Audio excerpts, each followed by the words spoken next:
Hello students, welcome back. We are studying determinants. आज हम देखेंगे multiplication of determinant. Addition of two determinants हम देख चुके हैं कि दो डिटर्मिनेंट को हम डिटर्मिनेंट की फॉर्म में कैसे ऐड कर पाएंगे। अगर उनमें से 3 क्रॉस 3 का डिटर्मिनेंट है तो कोई दो रो सेम है then third row will get added, और इसी तरह अगर कोई दो कॉलम सेम है then the third column of the two determinants will get added. आज हम देखते हैं multiplication of determinant. Multiplication of determinants कि दो डिटर्मिनेंट्स को, वैसे तो डिटर्मिनेंट को अगर हम सॉल्व करें उसकी वैल्यू निकाल लें सो एक दो नंबर ही मिलेंगे हमें। से हमारे पास डिटर्मिनेंट D1 है, A1 A2 B1 B2, और एक डिटर्मिनेंट है हमारे पास D2 that is L1 L2 and M1 M2। अब मल्टीप्लिकेशन का एक मेथड तो यह है कि मैं इसे सॉल्व करूं, इसे सॉल्व करूं और फिर दोनों को मल्टीप्लाई कर दें, लेकिन हम इसको डिटर्मिनेंट की फॉर्म में ही कैसे मल्टीप्लाई करें। तो हमारे पास 4 ऑप्शन हैं मल्टीप्लिकेशन के लिए। पहला है row by column, row by column multiplication. Row by column multiplication में देखें कैसे हम प्रोसीड करेंगे। D1 D2 A1 A2 B1 B2 multiply by L1 L2 and M1 M2। तो हमें रो बाय कॉलम का मतलब है पहले डिटरमिनेंट से रो उठानी है और दूसरे डिटरमिनेंट से हमें कॉलम उठाना है। इस एलिमेंट को मल्टीप्लाई करेंगे इस एलिमेंट से, इसको मल्टीप्लाई करेंगे इससे, और फिर दोनों जो फैक्टर आए मल्टीप्लाई करके उनको हम सिंपली ऐड कर देंगे। तो देखें पहला element A1 L1 plus A2 M1, ये बन गया अपने पास। तो A1 को हमने मल्टीप्लाई किया L1 से, A2 को मल्टीप्लाई कर दिया M1 से। फिर यही इस रो को हम मल्टीप्लाई करेंगे नेक्स्ट कॉलम से, तो A1 L2 plus A2 M2, ये सेकंड एलिमेंट आ गया। तो फर्स्ट रो का फर्स्ट एलिमेंट, फर्स्ट रो का सेकंड एलिमेंट। अब इसके बाद हम सेकंड रो उठाएंगे और उसको पहले कॉलम 1 से मल्टीप्लाई करेंगे, फिर कॉलम 2 से। तो B1 L1 plus B1 L1 plus B2 M1 and then B1 L2 plus B2 M2। तो ये हमारे पास दो डिटर्मिनेंट की, एक ऑर्डर 2 के दो डिटर्मिनेंट की मल्टीप्लिकेशन आ गई। तो पहली बात तो यह है कि दोनों डिटर्मिनेंट्स का ऑर्डर सेम होना चाहिए। अब मल्टीप्लिकेशन के लिए हमारे पास क्या ऑप्शन है, रो बाय कॉलम हमने देखा। फिर हमने लास्ट टाइम ये भी डिस्कस किया था कि अगर डिटर्मिनेंट की रो और कॉलम को एक्सचेंज कर दें तो डिटर्मिनेंट की वैल्यू अनचेंज रहती है। If we interchange the rows and columns then the value of determinant remains unaltered. तो यहां पर दूसरा ऑप्शन जो आ जाता है मल्टीप्लिकेशन का वो है हमारा रो बाय रो मल्टीप्लिकेशन। रो बाय रो मल्टीप्लिकेशन में कैसे होगा कि यहां से ये डिटर्मिनेंट है हमारा रो बाय रो मल्टीप्लिकेशन में, अगर मैं इसके रो और कॉलम को एक्सचेंज कर दूं तो मेरे पास एक नया डिटर्मिनेंट आ जाएगा। ये L1 L2 बन जाएंगे और M1 M2 बन जाएंगे ऐसे। तो इस डिटर्मिनेंट की अगर मैं रो और कॉलम्स को एक्सचेंज कर दूं तो ये पहली रो बन गई, ये पहला कॉलम बन गया, दूसरा कॉलम। अब मैं D1 और D2 को मल्टीप्लाई कर सकता हूं, इसकी वैल्यू सेम है, इसके बराबर है। तो जब मैं रो बाय कॉलम मल्टीप्लाई करूंगा, इस रो को इस कॉलम से मल्टीप्लाई करूंगा तो वो मुझे क्या देगा, अगर मैं इस डिटर्मिनेंट के कोरस्पॉन्डिंग देखूं तो वो रो बाय रो मल्टीप्लिकेशन हो जाएगी। इस तरह जब मैं इस रो को इस कॉलम से मल्टीप्लाई करूंगा तो वो A1 A2 को मैं किससे मल्टीप्लाई कर रहा हूं, सेकंड रो से मल्टीप्लाई कर रहा हूं। तो इस तरह हमारे पास 4 ऑप्शन आ जाते हैं। 4 कैसे, row by column, then column by row. Column by row कैसे, फर्स्ट का कॉलम सेकंड की रो ले लो आप, तब भी कोई फर्क नहीं पड़ेगा। And then column by column, column by column भी कर सकते हो, कॉलम इनटू कॉलम, या फिर कॉलम बाय रो। तो आपके पास 4 ऑप्शन होंगे मल्टीप्लाई करने के लिए। तो हमने देख लिया रो बाय कॉलम। आप कोई भी एक अप्रोच ले लें कि मैं रो बाय कॉलम से ही मल्टीप्लाई करूंगा। जैसे आगे आप मैट्रिक्स पढ़ोगे तो मैट्रिक्स, दो मैट्रिक्स की मल्टीप्लाई होती है रो बाय कॉलम तरीके से, सिर्फ पहले का रो दूसरे का कॉलम। तो आप डिटर्मिनेंट के लिए भी वही अप्रोच रखें अपनी, दैट रो फर्स्ट की रो और सेकंड का कॉलम। तो ये हमारे पास डिटर्मिनेंट की मल्टीप्लिकेशन आ जाएगी। अगर 3 क्रॉस 3 का देख लेते हैं,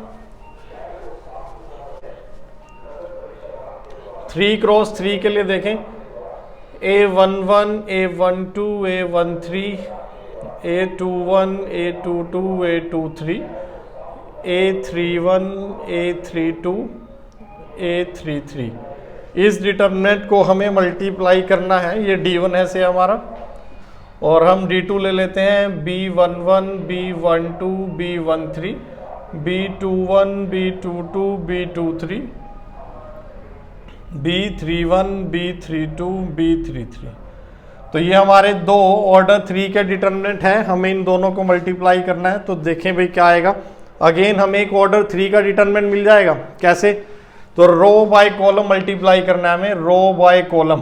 तो A11 फर्स्ट एलिमेंट देखो क्या आएगा, A11 B11 plus A12 plus करना है, उसके बाद A12 into B21 plus A13 into B31। तो ये आ गया हमारा फर्स्ट एलिमेंट। फिर सेकंड एलिमेंट के लिए फर्स्ट रो को सेकंड कॉलम से मल्टीप्लाई कर दो, A11 इंटू B12।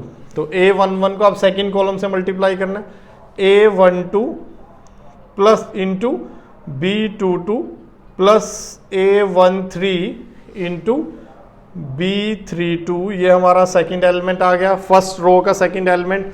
फिर फर्स्ट रो के थर्ड एलिमेंट के लिए हम क्या करें, फर्स्ट रो को थर्ड कॉलम से मल्टीप्लाई कर दें, A11 into B13 plus A12 into B23 plus A13 into B33। तो ये हमारी फर्स्ट रो कंप्लीट हो गई। सो दिस इज, ये कौन सा एलिमेंट है, फर्स्ट रो और फर्स्ट कॉलम पे, ये फर्स्ट रो सेकंड कॉलम पे, ये फर्स्ट रो थर्ड कॉलम पे। इस तरह सेकंड एलिमेंट के लिए अब सेकंड रो उठा लें और फिर से सेम प्रोसीजर। तो सेकंड रो और फर्स्ट कॉलम को मल्टीप्लाई करना है कोरस्पॉन्डिंग एलिमेंट्स को, A21 into B11 plus A22 into B21 plus A23 into B31। ये आ गया सेकंड रो का first element, second row first column, फिर सेकंड रो सेकंड कॉलम इस एलिमेंट के लिए। तो A21 into B12 plus A22 into B22 plus A23 into B32। And then second row third column, फिर से वही A21 इंटू A21 के साथ कौन आएगा, थर्ड कॉलम इज B13, फिर A22 into B23 plus A23 into B33। ये second row आ गई अपनी। और इसी तरीके से हम अपनी थर्ड रो लिख लेंगे। थर्ड रो के लिए, थर्ड रो में थर्ड रो और फर्स्ट कॉलम, तो A31 के साथ कौन मल्टीप्लाई होगा, again B11 plus A32 B21 plus A33 into B31, फिर A31 into B12 plus A32 into B22 plus A33 into B32। और फिर हमारे पास ये element A31 into B13 plus A32 into B23 plus A33 into B33। तो ये हमारे पास determinant आ गया 3x3 के दो डिटर्मिनेंट्स को मल्टीप्लाई करके। ये तो ये एक एलिमेंट है सिर्फ, दिस इज वन एलिमेंट है ना, ये एक अलग एलिमेंट है और ये एक अलग एलिमेंट है। तो इस तरीके से हम डिटर्मिनेंट फॉर्म में डिटर्मिनेंट्स को मल्टीप्लाई कर सकते हैं। अच्छा, जब भी आपको डिटर्मिनेंट कुछ ऐसा दिखे, आपको क्वेश्चन, अभी हम क्वेश्चन भी करेंगे, जब भी आपको एक बड़ा सा डिटर्मिनेंट दिखे तो वो हमेशा दो डिटर्मिनेंट की मल्टीप्लिकेशन से ही आ रहा होगा। तो हम इसमें कुछ क्वेश्चंस देखते हैं मल्टीप्लिकेशन में, वहां से आपको क्लियर हो जाएगा कि अगर कोई बड़ा डिटर्मिनेंट आपको दिख रहा है तो दैट मीन्स वो क्या है, वो दो डिटर्मिनेंट्स की प्रोडक्ट ही होगा। तो हम कुछ क्वेश्चन देखते हैं।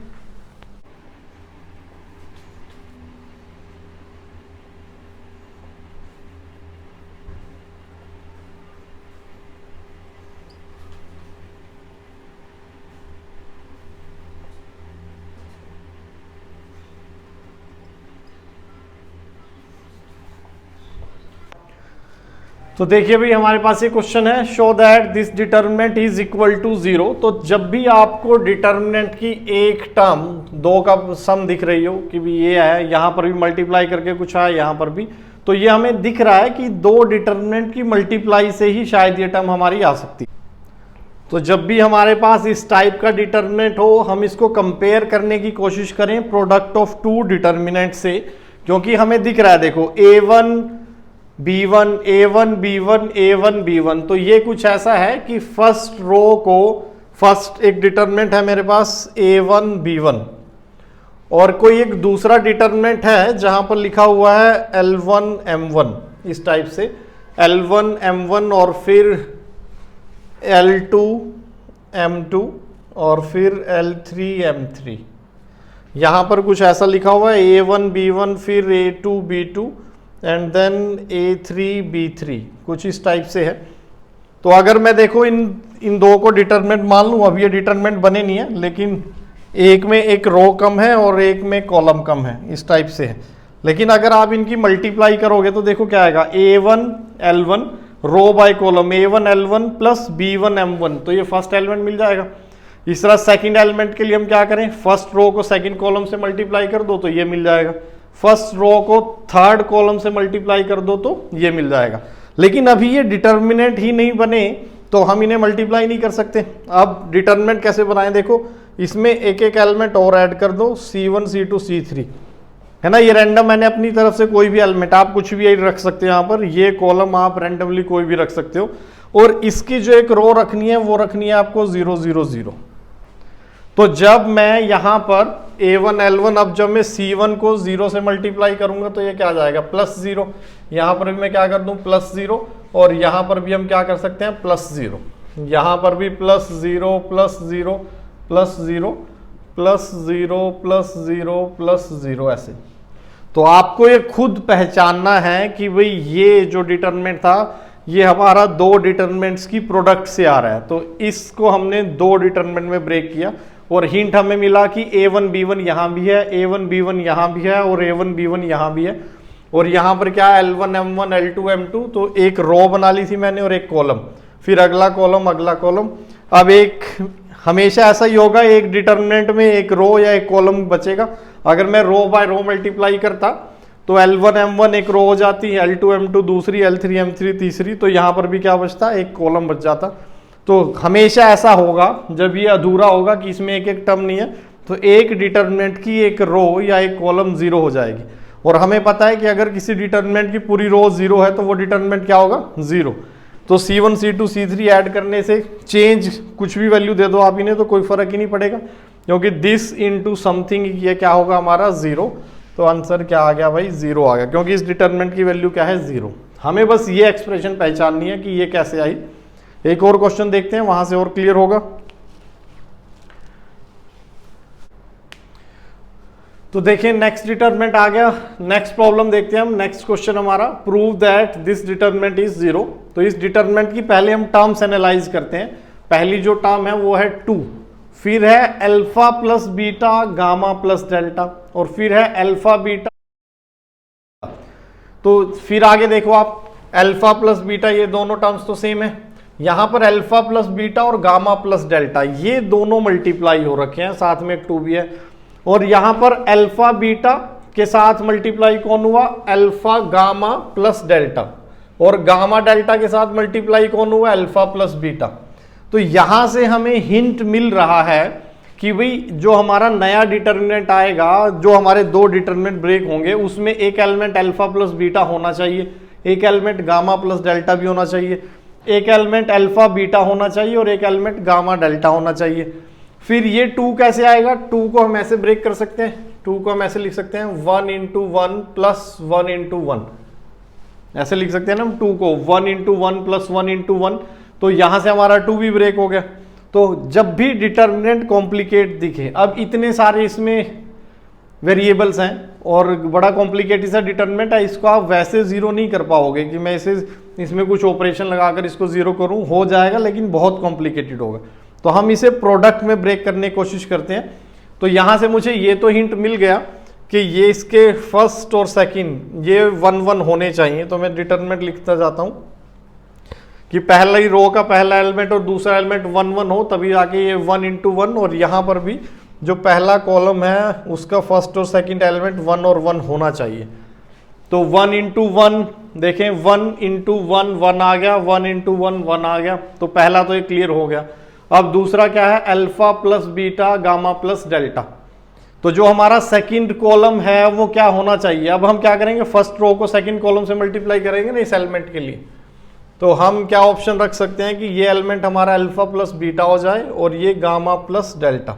वैसे तो कोई भी कॉम्बिनेशन ले सकते हैं, अल्फा प्लस गामा ले लें, बीटा प्लस डेल्टा ले लें, लेकिन अगले टर्म में हमें दिख रहा है कि अल्फा प्लस बीटा इकट्ठा है और गामा प्लस डेल्टा इकट्ठा है। तो ये हमें हिंट है कि भी वैसे तो मैं कितने भी कॉम्बिनेशन बना सकते हैं ना, 4 के मुझे 2 कॉम्बिनेशन बनाने हैं, तो 4C2 तरीके से मैं 2 सेलेक्ट कर सकता था।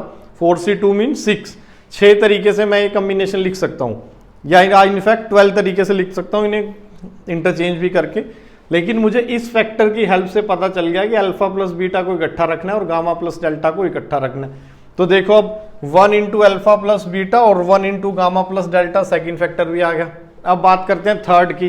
तो थर्ड में कौन कौन मल्टीप्लाई है, अल्फा बीटा मल्टीप्लाई है, alpha beta, and then we have gamma delta, तो ये आ गए। तो देखो उसकी 2 रो कंप्लीट हो गई, यहाँ तो अभी हमारे पास एक ही रो कंप्लीट हुई है। अब नेक्स्ट के लिए देखते हैं alpha plus beta gamma plus delta. तो यहाँ पर क्या होगा, ये 1 1 से मल्टीप्लाई होंगे, तो ये हमारा अल्फा प्लस बीटा और गामा प्लस डेल्टा होनी चाहिए।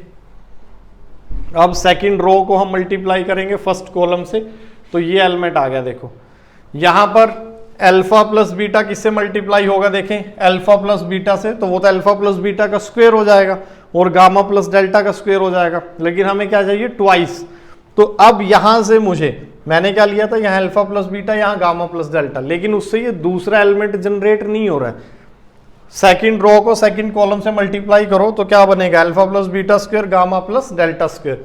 तो मुझे क्या करना है कि इन दोनों की पोजीशन में इंटरचेंज कर दूं, गामा प्लस डेल्टा यहां रखें और अल्फा प्लस बीटा यहां रखें। अभी भी फर्स्ट एलिमेंट तो एज इट इज जनरेट हो गया, alpha gamma plus delta alpha plus beta ये वाला, और इसको देखो गामा डेल्टा किससे मल्टीप्लाई होगा, अल्फा प्लस बीटा से, अल्फा प्लस बीटा किससे, गामा प्लस डेल्टा थे, सो 2 इंटू देयर प्रोडक्ट, ये आ गई। अब अगले पे चलते हैं। नेक्स्ट क्या है, alpha beta into gamma plus delta. तो सेकंड रो थर्ड कॉलम ये आ गया मल्टीप्लाई करके, ये इसको मल्टीप्लाई करेंगे इससे, तो ये टर्म जनरेट हो जाएगी हमारी। अब थर्ड पर चलते हैं। थर्ड क्या है, अल्फा बीटा गामा डेल्टा। तो इसका मतलब यहां पर कुछ आना चाहिए पहले, यहां पर अब हम इसके नीचे गामा डेल्टा ही रख लें, तो गामा इंटू डेल्टा और यहां पर अल्फा बीटा। दोनों ऑप्शन थे, अल्फा बीटा में यहां भी रख सकता था और यहां भी, तो सिमिट्री से दिख रहा था मुझे कि भी चलो इसके नीचे रख के देख लेते हैं। हीट एंड ट्रायल है, सिंपली कोई रूल नहीं है, हीट एंड ट्रायल से ही हमें अपने डिटरमिनेंट जनरेट करने हैं। तो इसको मल्टीप्लाई करेंगे फर्स्ट से, तो ये टर्म तो जनरेट हो गई।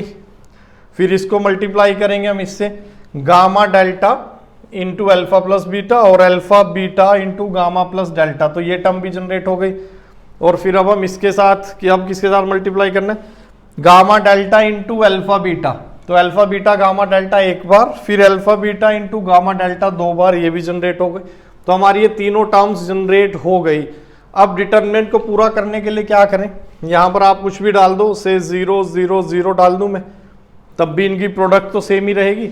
और इसको कंप्लीट करने के लिए यहाँ पर भी मैं 0 0 0 डाल दूं, या कुछ भी डाल दो, कोई फर्क नहीं पड़ता। अब तो एक डिटरमिनेंट 0 होना चाहिए। अब इसकी वैल्यू भी 0 है और इसकी वैल्यू भी 0 है, तो प्रोडक्ट क्या आ गया, हमारी प्रोडक्ट इज 0। तो ये था हमारे पास मल्टीप्लिकेशन ऑफ डिटरमिनेंट। थोड़ा हीट एंड ट्रायल बेस्ड है, मैं कोई रूल नहीं है, मल्टीप्लाई करने का रूल तो है, लेकिन अगर मल्टीप्लाइड है डिटरमिनेंट ऑलरेडी, उनको सेग्रीगेट करना, सेपरेट करना थोड़ा सा डिफिकल्ट टास्क है, purely heat and trial basis. तो मुझे टर्म्स आइडेंटिफाई करके ही अपने डिटरमिनेंट बनाने हैं। बस एक ही चीज हमेशा कॉमन होगी, एक डिटरमिनेंट की रो पूरी या कॉलम पूरी 0 होंगी। तो अब हम अपने नेक्स्ट टॉपिक पे चलते हैं, that is system of equations.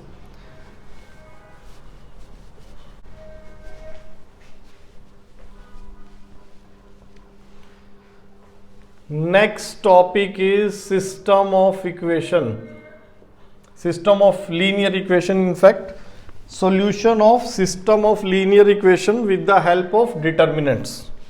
System of linear equations. तो अब हम इसको डिटर्मिनेंट की हेल्प से देखें कैसे सॉल्व करेंगे। 10th में पहले दो ले लेते हैं, दो वेरिएबल्स की linear equation in two variables से हमारे पास ये है 15 a1x plus b1y is equal to c1 and a2x plus b2y is equal to c2। ये दो लीनियर इक्वेशन है हमारे पास, linear equation in two variables. हमें इन्हें सॉल्व करने का हमारे पास मेथड्स हैं। हमने पहले बात की थी कि भाई क्रॉस मल्टीप्लिकेशन मेथड है, फिर हमारे पास सब्स्टिट्यूशन मेथड है। तो हम इनको अगर हम सॉल्व करें तो हमारे पास वैल्यू आ जाएगी कैसे, इसको मैं b1 से मल्टीप्लाई कर दूं b2 से, और इसको हम b1 से मल्टीप्लाई कर दें और फिर हम सब्ट्रैक्ट कर दें तो x की वैल्यू आ जाएगी b2 c1 minus b1 c2 upon a1 b2 minus a2 b1। ये आ गई वैल्यू। और y की वैल्यू के लिए हम क्या करें, इसको हम a1 से मल्टीप्लाई कर देते हैं, और सॉरी y की वैल्यू के लिए हम इसको a2 से मल्टीप्लाई करें, इसको a1 से मल्टीप्लाई करें तो y की वैल्यू आ जाएगी a2 c1 minus a1 c2 upon a2 b1 minus a1 b2। तो इसको हम ऐसे लिख सकते हैं a1 c2 minus a2 c1 upon a2 b1 minus a1 b2। ये बन गई।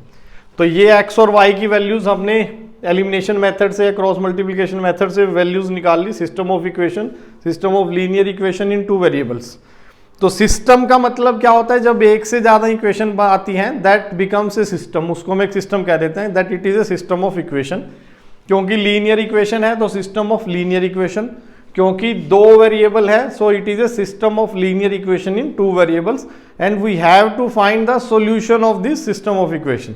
सॉल्यूशन का मतलब क्या है, x और y की वो वैल्यूज दो इन दोनों इक्वेशन को साइमल्टेनियसली सेटिस्फाई करें। तो वो ये वैल्यू आ गई, देखो x और y। लेकिन जैसे ही सिस्टम ऑफ इक्वेशन हमारा कॉम्प्लिकेट होता जाएगा, इस मेथड से, क्रॉस मल्टीप्लिकेशन से, एलिमिनेशन मेथड से उसे सॉल्व करना बहुत मुश्किल हो जाता है। तो उसके लिए अब नई अप्रोच हम देखेंगे, that is determinant method to solve system of equations. तो पहले छोटी के लिए देख लेते हैं, आसानी से समझ में आ जाएगा हमें। तो देखो अब मैं एक डिटरमिनेंट बनाता हूं d कोफिशिएंट से, इनके कोफिशिएंट से मैं एक डिटरमिनेंट बना लेता हूं। वो क्या बनेगा हमारा,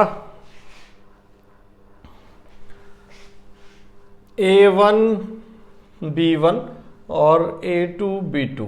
तो एक डिटरमिनेंट बना लिया मैंने, a1 b1, पहली रो उठाई a1, इसका x का कोफिशिएंट लिया a1, y का कोफिशिएंट b1, तो ये डिटरमिनेंट की पहली रो बन गई।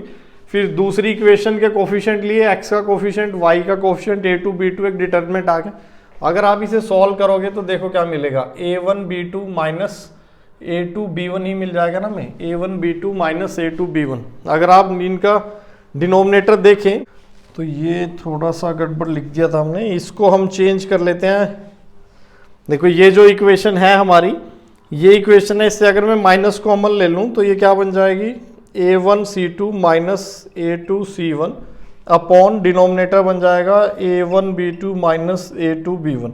तो मैंने न्यूमरेटर और डिनोमिनेटर दोनों को माइनस से मल्टीप्लाई करके इस फॉर्म में ले आए ताकि ये दोनों डिनोमिनेटर हमारे सेम हो जाए, हो गए ना, a1 b2 minus a2 b1। और ये क्या है, देखो ये d की वैल्यू ही है।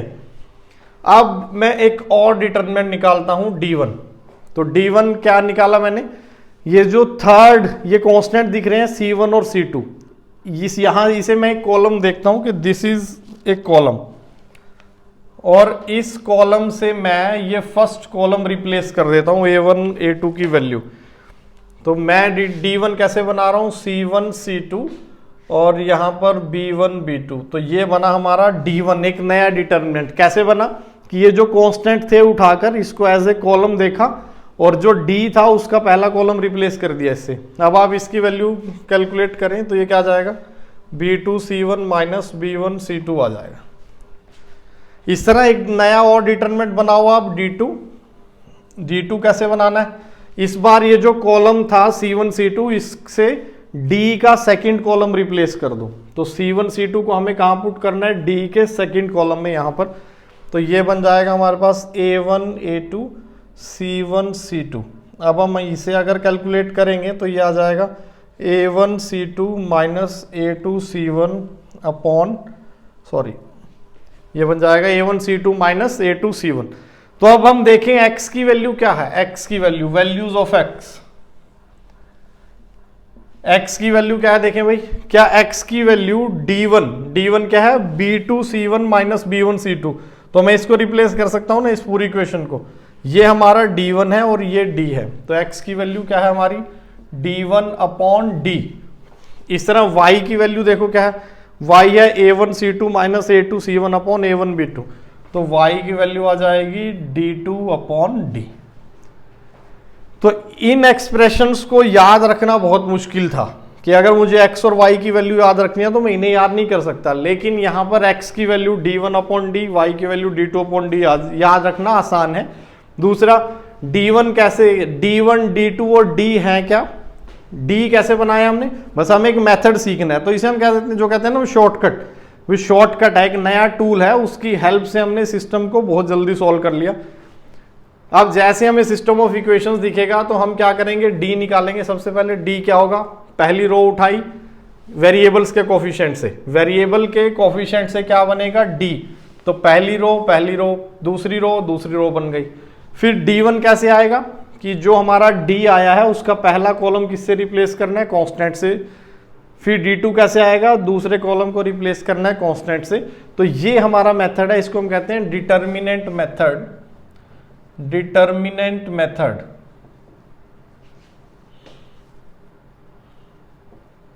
या फिर इसको हम क्रैमर्स रूल भी बोल देते हैं, क्रैमर्स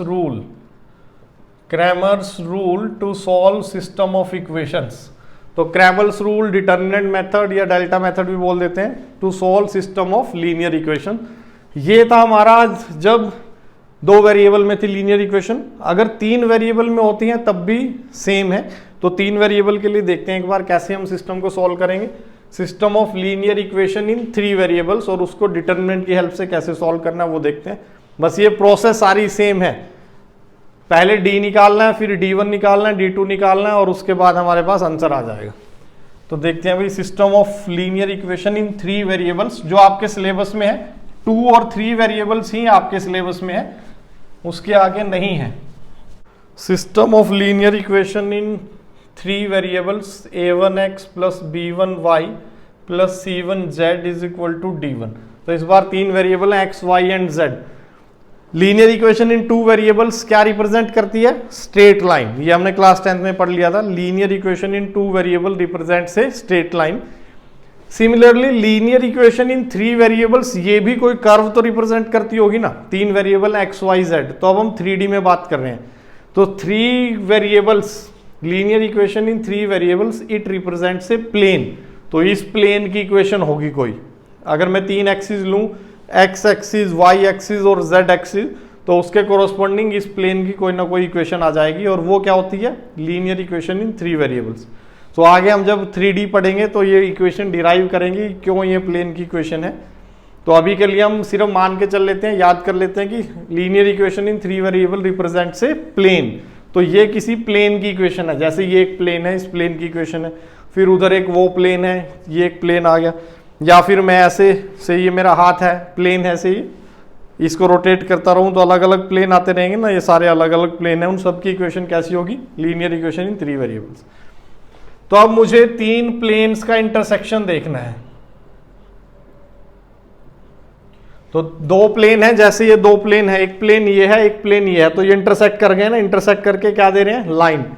तो 2 प्लेन जब भी इंटरसेक्ट करेंगे हमेशा एक लाइन देंगे, और लेकिन 3 प्लेन के लिए हम ऐसा नहीं कह सकते। 3 प्लेन का इंटरसेक्शन लाइन भी हो सकता है, 3 प्लेन इंटरसेक्ट भी नहीं कर सकते। जैसे ये 2 प्लेन, एक प्लेन ये, एक प्लेन ये इनकी लाइन ऑफ इंटरसेक्शन आ गई। अब तीसरा प्लेन अगर लाइन ऑफ इंटरसेक्शन से पास कर जाए तो 3 प्लेन्स के क्या होंगे, इनफाइनाइट पॉइंट ऑफ इंटरसेक्शन आ जाएंगे। लेकिन ऐसा भी पॉसिबल है कि 3 प्लेन एक पॉइंट पर इंटरसेक्ट करें। जैसे अगर आप अपनी एक्स, वाई और जेड एक्सिस देखो, तो x y plane, y z plane और एक्स जेड प्लेन, वो तीनों कहाँ इंटरसेक्ट कर रहे हैं, they are intersecting at origin. सिर्फ उनका एक ही पॉइंट ऑफ इंटरसेक्शन है, दैट इज ओरिजिन। तो तीन प्लेन्स के लिए क्या क्या पॉसिबिलिटी है, तीन प्लेन्स का या तो सिंगल पॉइंट ऑफ इंटरसेक्शन होगा या फिर उनके इनफाइनाइट पॉइंट ऑफ इंटरसेक्शन होंगे जब एक लाइन मिल जाएगी, या फिर क्या होगा कि एक प्लेन ये जा रहा है, एक प्लेन ये है और एक दूसरा प्लेन ऐसे आ गया ऐसे, तो एक प्लेन ये है, एक प्लेन ये है और ये तीसरे वाला प्लेन है, तो इनका कोई भी कॉमन पॉइंट ऑफ इंटरसेक्शन नहीं है कहीं भी, है ना। ऐसे देखें हम, ऐसे पैरेलल कर दो तो इनका कोई भी कॉमन पॉइंट ऑफ इंटरसेक्शन नहीं है। अगर ऐसे स्लांटेड भी कर दूंगा मैं इसको ऐसे स्लांटेड, तो तब भी इनका कोई भी कॉमन पॉइंट ऑफ इंटरसेक्शन नहीं है तीनों प्लेन्स का। तो हम यहां से कह सकते हैं, जैसे हम 2D में क्या कहते हैं, जब लाइंस थी हमारे पास a1x plus b1y is equal to c1, a2x plus b2y is equal to c2, तो ये दो लाइंस की इक्वेशन है। ये दो लाइंस या तो पैरेलल होंगी या फिर ये इंटरसेक्टिंग होगी या फिर ये कोइंसाइड भी कर सकती है, कोइंसाइड भी कर सकती है ना। तीन केस बनेंगे, वो कैसे आते थे, a1 by a2 not equal to b1 by b2 not equal to, बस यही इतना ही सफिशिएंट है, a1 by a2 not equal to b1 by b2, तो ये वाला केस है, लाइन्स आर इंटरसेक्टिंग। फिर a1 by a2 is equal to b1 by b2 not equal to c1 by c2, तो ये कौन सा केस है, ये पैरेलल वाला। और थर्ड के लिए क्या होता है, a1 by a2 is equal to b1 by b2 is equal to c1 by c2, तो तब ये कोइंसाइड करेंगी। जैसे एक लाइन की इक्वेशन आ गई x plus y is equal to 1, दूसरी है 2x plus 2y is equal to 2, तो दिखने को दो इक्वेशन दिख रही हैं लेकिन ये सेम कर्व को रिप्रेजेंट करती है, तो हम कहते हैं लाइंस कोइंसाइड करेंगे। ऐसे ही प्लेन्स में तीन केस बन गए। तीन केस कैसे, कि या तो सिंगल पॉइंट ऑफ इंटरसेक्शन या फिर इनफाइनाइट पॉइंट ऑफ इंटरसेक्शन या फिर नो कॉमन पॉइंट। तो वो हम पहले इनकी सॉल्यूशन देखें कैसे, a3x plus b3y plus c3z is equal to d3। तो यहां से सबसे पहले हमें वही करना है, डेल्टा बनाना है d। सबसे पहले हम क्या बनाएंगे, d क्या होगा, इनके कोफिशिएंट से एक determinant, a1 b1 c1 a2 b2 c2 और a3 b3 c3, ये हमारा बन गया d के बाद हमें क्या करना है, फिर हमें बनाना है d1 कैसे बनेगा, ये जो कांस्टेंट्स वाला कॉलम है इसको उठाकर पहला कॉलम रिप्लेस कर दो, तो d1 d2 d3, बाकी सभी same b1 b2 b3 and c1 c2 c3, तो ये आ गया हमारे पास d1।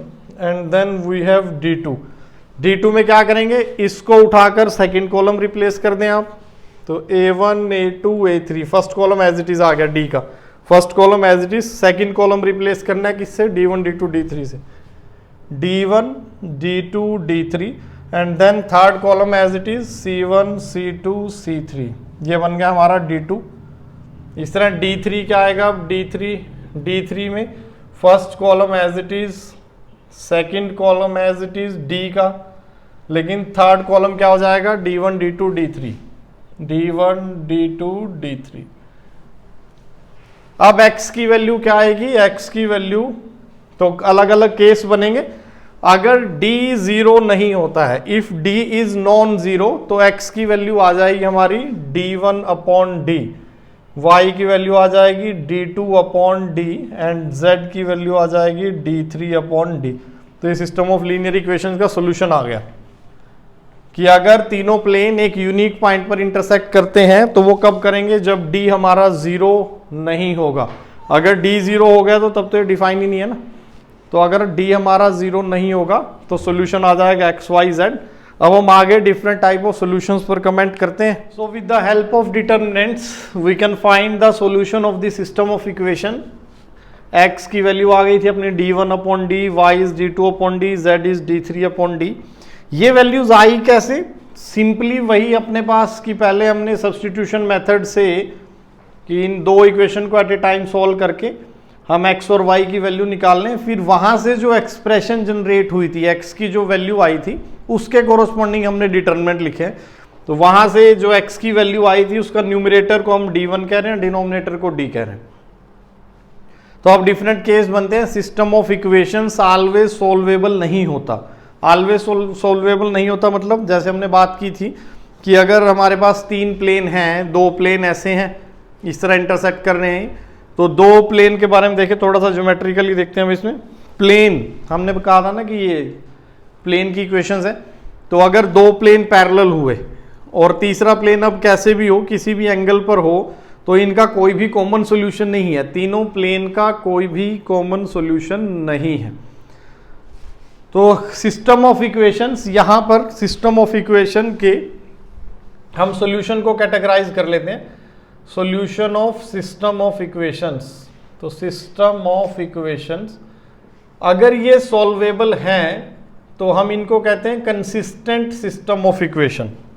If the system of equation has at least one solution then it is called consistent system of equation. और अगर इसका एक भी सॉल्यूशन नहीं है then it is called inconsistent system of equation. तो सिस्टम ऑफ इक्वेशन या तो कंसिस्टेंट होगा या फिर इनकंसिस्टेंट होगा अगर उसका एक भी सॉल्यूशन नहीं है।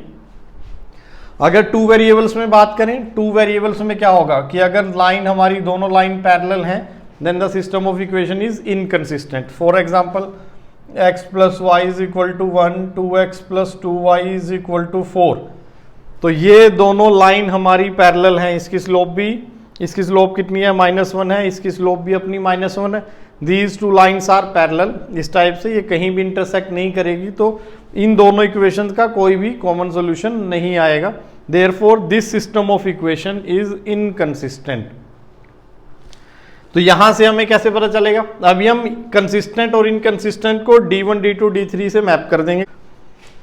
सिमिलरली प्लेन में कि अगर दो प्लेन हमारे, अगर तीन प्लेन्स की बात करें, दो प्लेन, अगर हम दो प्लेन लेके चलें, दो प्लेन या तो पैरेलल होंगे या फिर वो इंटरसेक्ट करेंगे, दो ही केस बनेंगे। तीन प्लेन के लिए हमारे पास क्या है कि तीन प्लेन इनकंसिस्टेंट कब होंगे कि उसमें से दो पैरेलल हो जाएं और हमारा तीसरा कहीं भी किसी भी एंगल पर इंटरसेक्ट करता हो। तो देन से ये हमारे पास एक प्लेन ये है, एक प्लेन ये है और एक प्लेन ये है ना। अब इस प्लेन का और इस प्लेन का इंटरसेक्शन क्या है, ये लाइन आ गई, और इस प्लेन का और इस प्लेन का इंटरसेक्शन ये लाइन आ गई, लेकिन तीनों प्लेन्स का कॉमन इंटरसेक्शन नहीं है, तो इनकंसिस्टेंट हो जाएगा सिस्टम।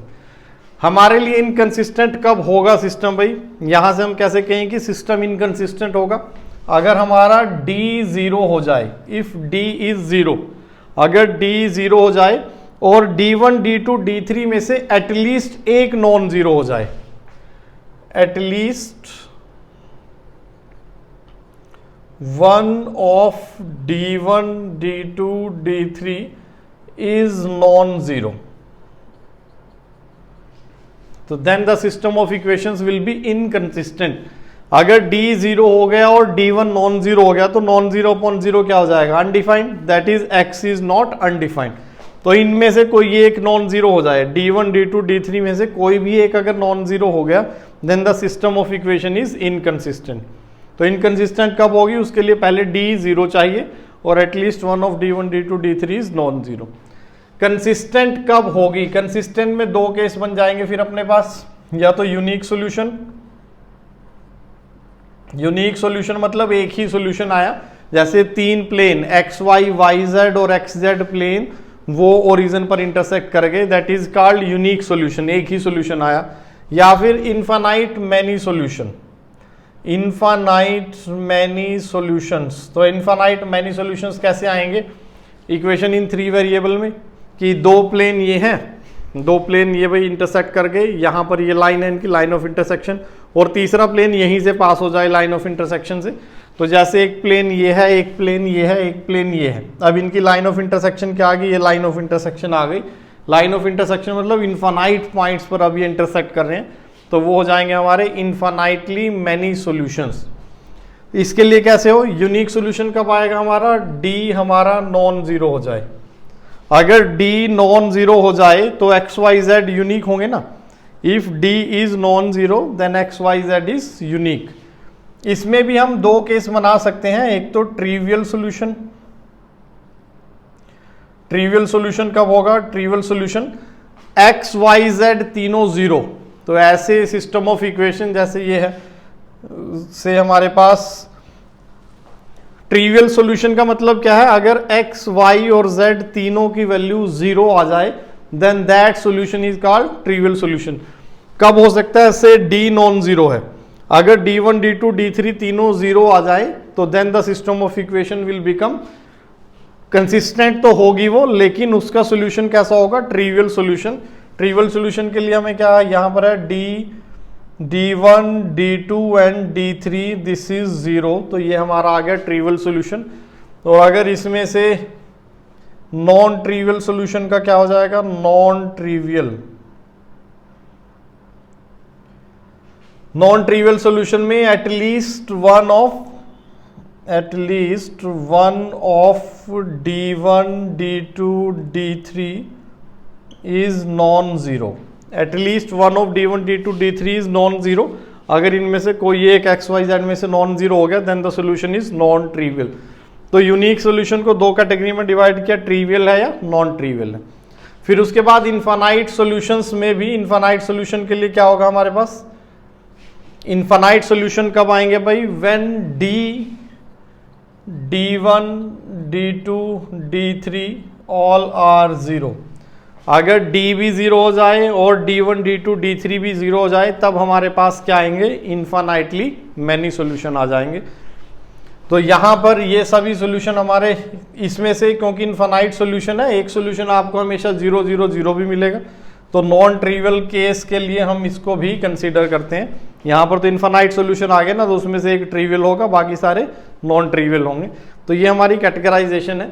अगर हमें बताना है कि सिस्टम ऑफ इक्वेशंस, क्वेश्चन इसमें ऐसे ही पूछे जाते हैं, आपको सिस्टम ऑफ इक्वेशन दे दिया जाएगा और फिर पूछेंगे कि टाइप ऑफ सॉल्यूशन क्या है, कंसिस्टेंट यूनिक सॉल्यूशन है, इनफाइनाइटली सॉल्यूशन है या नो सॉल्यूशन है। तो हम क्या करेंगे, हम उसका डी निकालेंगे सबसे पहले, कोफिशिएंट से एक डिटरमिनेंट बनाएंगे, डी की वैल्यू चेक करेंगे। अगर डी आ गया non zero then the system is consistent और उसका क्या है, यूनिक सॉल्यूशन है। अगर डी आ गया जीरो तब हम क्या चेक करेंगे, D1 D2 D3। अगर एक भी D1 D2 D3 में से कोई एक भी हमें नॉन जीरो मिल गया then the system is inconsistent, उसका कोई सॉल्यूशन नहीं है। इनकंसिस्टेंट मतलब नो सॉल्यूशन। और अगर D1 D2 D3 सभी जीरो हो गए then the system of equation has infinitely many solutions. तो हम एग्जांपल देखेंगे इनके सबके। तो ये हमारी कैटेगराइजेशन है, आपको ऐसे याद रखना है, on the basis of D. तो आगे हम इसमें कुछ प्रॉब्लम्स देखते हैं।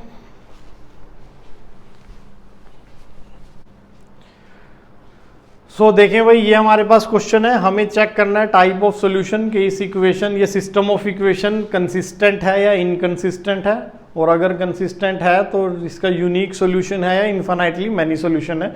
तो हमें वो ये बताना है चेक करके। तो सबसे पहले हम क्या करेंगे, इसका डी निकालेंगे। डी कैसे आएगा, कोफिशिएंट से 7 -7 5 3 1 5 एंड देन 2 3 5, ये बन गया भाई। अब हमें डी निकालना है। डी निकालने के लिए आप इसमें प्रॉपर्टीज भी लगा सकते हो, कैसे भी हम सॉल्व करें इसको, या आप डायरेक्टली सॉल्व कर दें।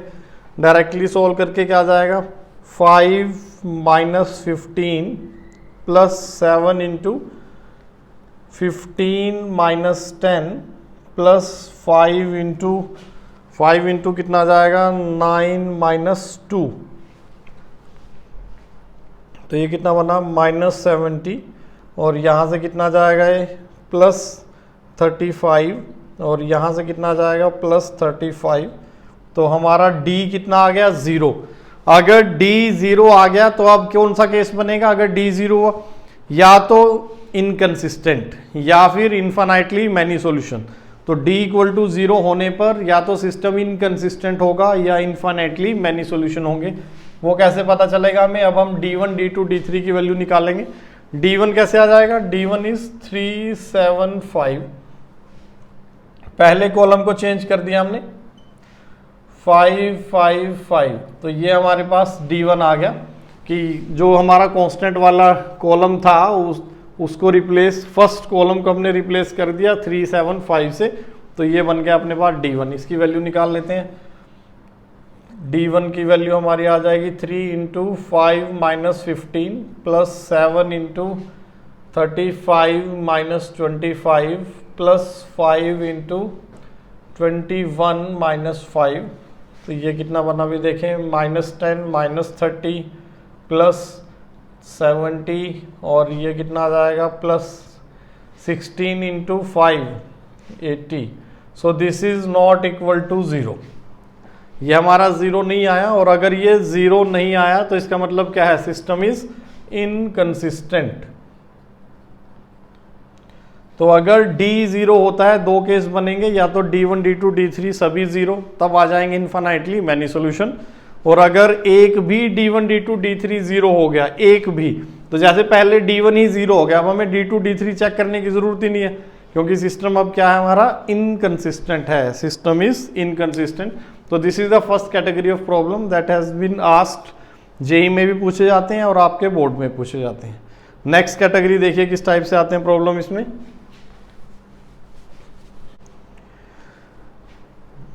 सो देखिए next question, find the value of lambda for which the system of equations. तो आपको एक सिस्टम ऑफ इक्वेशन दिया है, this is the system of equation, 3 equation है, 3 वेरिएबल है, हैज नॉन ट्रिवियल सॉल्यूशन।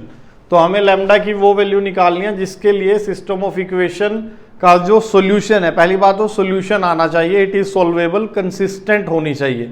दूसरा क्या है, कंसिस्टेंट में भी नॉन ट्रिवियल सॉल्यूशन होना चाहिए।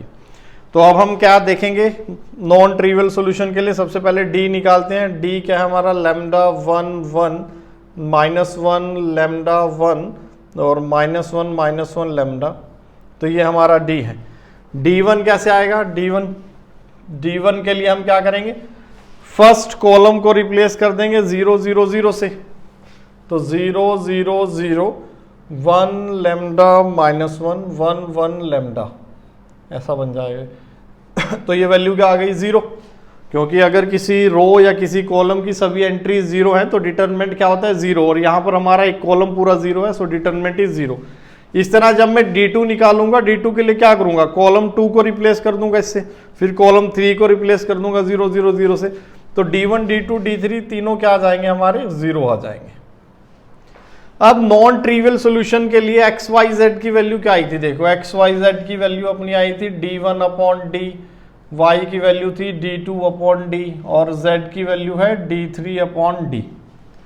हमें पता है कि D1 D2 D3 तीनों 0 आ गए। अब अगर D नॉन 0 हो गया, अगर D नॉन 0 हो गया तो सिस्टम का यूनिक सॉल्यूशन होगा। अगर D नॉन 0 हुआ तो सिस्टम का क्या, यूनिक सॉल्यूशन होगा। और वो सॉल्यूशन क्या होगा, क्योंकि 0/नॉन 0 इज 0, 0/नॉन 0 0, 0/नॉन 0 अगेन 0, एक्स वाई जेड तीनों की वैल्यू 0 आ जाएगी। और वो सॉल्यूशन कैसा होगा, ट्रिवियल सॉल्यूशन होगा। इसलिए हम क्या करें कि भी सॉल्यूशन तो होना चाहिए लेकिन ट्रिवियल नहीं चाहिए, हमें चाहिए था नॉन ट्रिवियल सॉल्यूशन जिसमें at least one of x y और जेड इज नॉन 0। तो अब हमें किस पर जाना पड़ेगा, इनफाइनाइट मैनी सॉल्यूशंस की तरफ। इनफाइनाइट मैनी सॉल्यूशंस के लिए कंडीशन क्या है, इनफाइनाइट मैनी सॉल्यूशंस के लिए कंडीशन है हमारी D शुड बी 0। क्लियर है भाई, ये कंसेप्ट है, इस पर हर साल मेंस में क्वेश्चन आता है, हर साल मेंस में इस पर क्वेश्चन आता है। इस कंसेप्ट पर आपसे नॉन ट्रिवियल सॉल्यूशन पूछेंगे और हमें क्या करना है, D को 0 करना है। डिस्क्रिमिनेंट, ये जो हमने डिटरमिनेंट निकाला है कोफिशिएंट्स के साथ, इसकी वैल्यू 0 होनी चाहिए।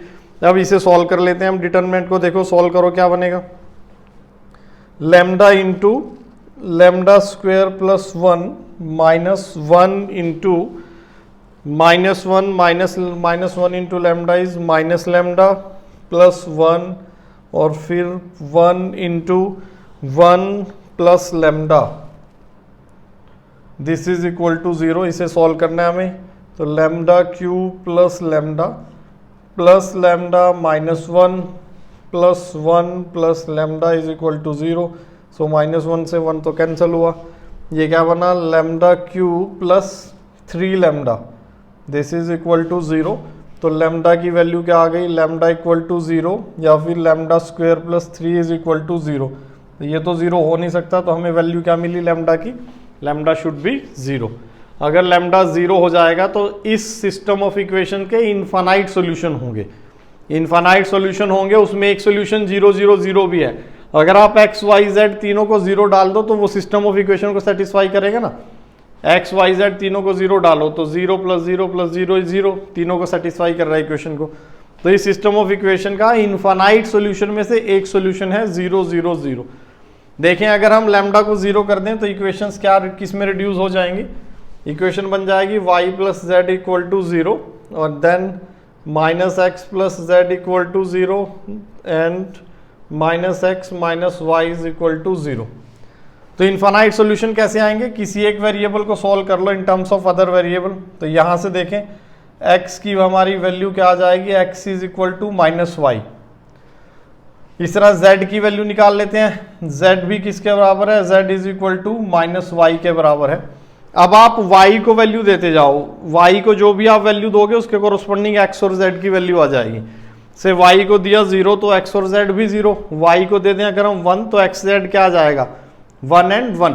तो सोल्यूशन क्या क्या बन जाएंगे इसके, इनफाइनाइट सोल्यूशन 0 0 0, एक तो ट्रिपलेट ये है, या फिर 1 माइनस 1 1, एक ट्रिपलेट ये आ गया, या फिर 2 माइनस 2 2, ऐसे आपके पास ट्रिपलेट आते रहेंगे। तो ये इनफाइनाइट सोल्यूशन। अगर सोल्यूशन भी निकालने हैं तो दोनों दो वेरिएबल्स को सोल्व करो इन टर्म्स ऑफ थर्ड वेरिएबल, वहाँ से हमारे इनफाइनाइट सोल्यूशन हमको मिलते रहेंगे।